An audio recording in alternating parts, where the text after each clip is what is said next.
Hi, Emily and Ryan. I'm Lauren with DCFilmGirl.com. And Hello. Hi. yes, Ooh, have NBC you got a Filmgirl. Hey, cool drive poster? poster.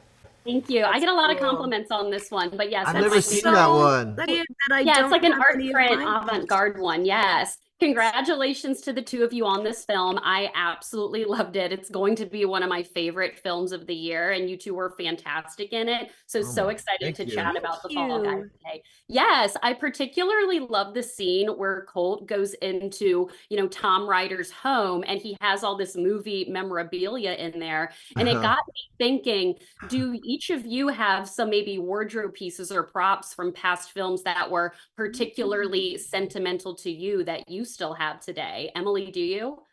I got one of the parrot umbrellas. I got one of the beautiful ones from Mary Poppins, Mary which Poppins is Route. My mom pretty and I love that movie. it's pretty special. I'd say that's one of my most treasured stolen. No, That's I was pretty given no, cool. the props department did give me I'm one. not, No, you looked at me a little no, I accusatory wasn't. and I was like, Whoa. yeah, you thought I snuck it. You thought I slizzed it out. None of that happened, and it's all on film. It's all on film. What did you steal? What have you Ryan, do stolen you from? have I didn't anything? Do you steal anything. I have my car from Drive. You do? Yeah. That's so cool. That's so cool. I love that. That's like that's iconic to have. Well, obviously in this film, your character Emily Jody, this is like her big chance. She's a first-time director. She's trying to make it in the industry, and of course, Colt is trying to restart his stunt career. And I know as an actor, taking on every single role, it does affect you, moving forward in your careers, but is there a particular role where you felt like this is my big chance or like this is giving me the confidence to where you are today in your careers? Oh my goodness. What do you think?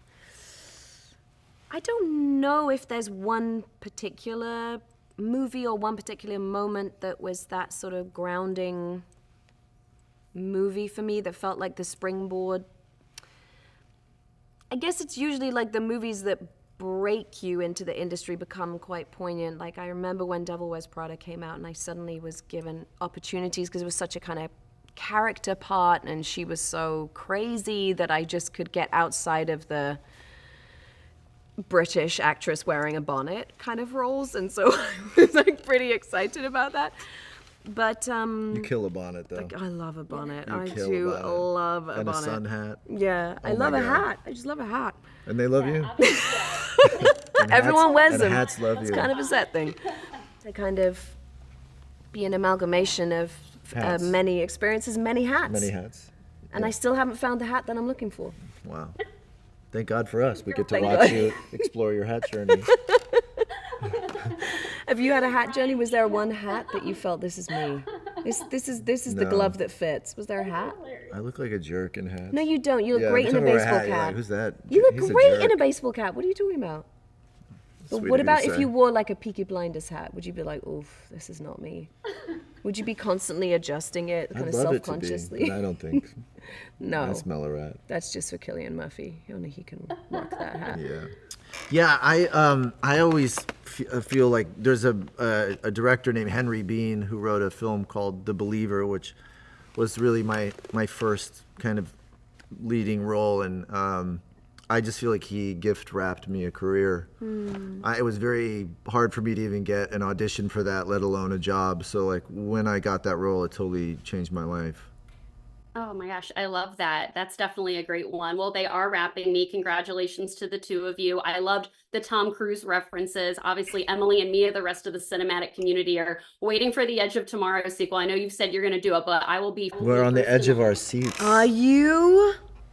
I don't know. We'll see.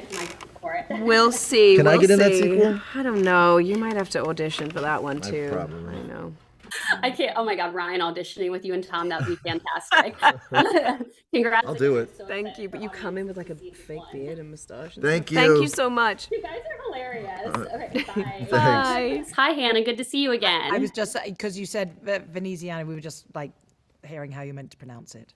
Veneziani, yes. The three of you look fantastic. Congratulations on this film. I loved it so much. I think this is going to be one of my favorite films of the year. It was an awesome blend of romance, action, and comedy. So, congratulations to the three of you, first of all. Thanks. Yeah, I particularly love the scene where Colt goes into the movie action star's house and all of his memorabilia is there. So it made me curious, do each of you have a particular sentimental item from a past movie set that you have in your home? Stephanie, do you?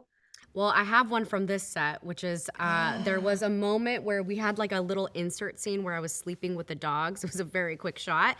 And my character was wearing a Metal Storm crew t-shirt, like for the movie within the movie. And I was gifted it, or I stole it. I can't remember. I can't remember how it happened. Gifted is a broad term. I cannot confirm or deny Yeah, exactly. that I have anything from any set that I've ever been on. Yeah.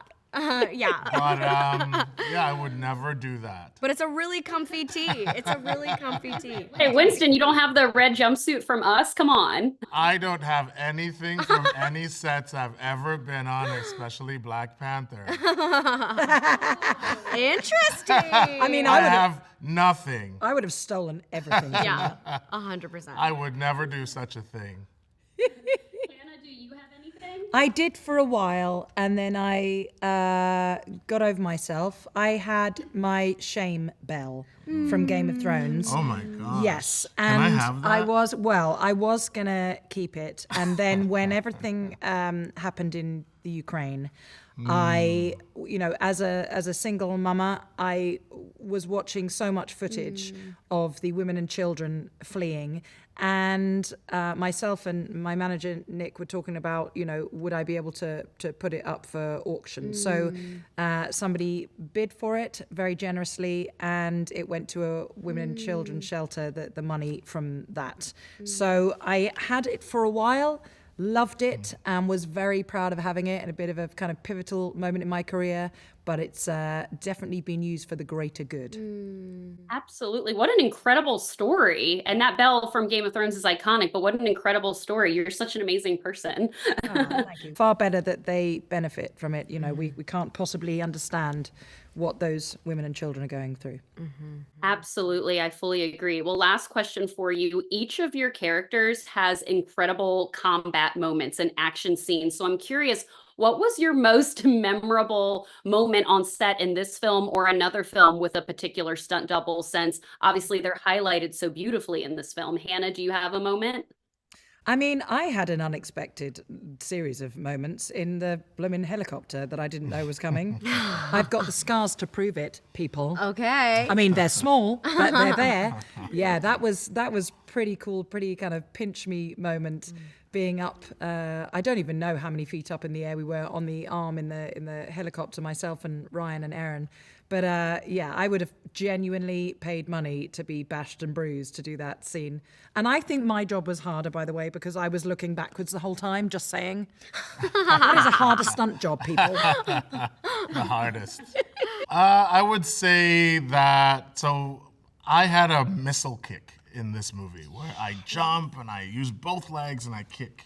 So I rehearsed the kick and I needed 3 days to recover from doing that kick. And I kept falling on mats. And then my stunt double did the kick and he fell on the ground. He fell on dirt, hard, firm dirt. And he just kept getting back up and doing this. And again, my respect for the stunt community is just galvanized from working on this film. From playing the men and the women who contribute all of this to make sure that we get to do what we do and get a lot of the credit. So I am so much more just appreciative for their contributions after this. I have to say, my girl, Shanique Grayling, I'm never letting her leave my side ever again, because she made me look far more cool than I am. That's awesome. They are wrapping me, but Stephanie, your character has that awesome moment where she's kicking someone out of like that big van, which looks so cool. Thank you so much. Yeah, my stunt double was amazing, and we got to spend a lot of really lovely time together, and she made me look a lot better. But I wanted to share a quick story of just my stand-in, actually, who I didn't get to spend much time with. she was in New York. I was in New York, and she came up to me in emoji and was like, "Hey, I just wanted to reintroduce myself. I was your stand-in on The Fall Guy, and I just want to say, like, I'm from Australia, and my whole time in being in Australia, no one has ever called me to be a stand-in for someone, and you were the first person I got to stand for because I'm also like 5 feet tall, and they weren't like doing a lot of films starring a lot of Asian people. So she was just like, thanks for giving me my first job on set. Oh my gosh, that how was random in the middle. Wow. in the middle of New York. Very cool. And I just want to say I always stand for Stephanie.